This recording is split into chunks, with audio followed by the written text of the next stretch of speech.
Hey everyone, it's Jenny. I just wanted to pop in here and do a quick video on my Pinchme that I received.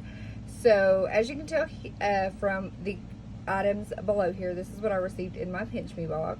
So I got the Aveeno Daily Moisturizing Body Wash, the Eva NYC, this is Brass to Sass Brunette Leave-In Cream. I got 2 of those. They usually always send in like from like HelloFresh meal kit things. So if you see that and you want to use it, go right ahead. I never do. A wine voucher, and then of course a game for that Solitaire Grand Harvest, you know, scan and play now.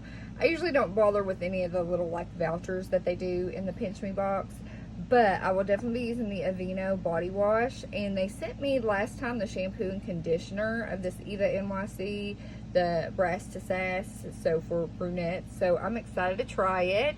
I hope you give this video a big thumbs up. I hope you like it. I just want to do something really quick, pop in here and let me know what you think. And with that, I hope you give this video a like. I hope you subscribe if you're not already. And with that, have a fabulous day. Bye.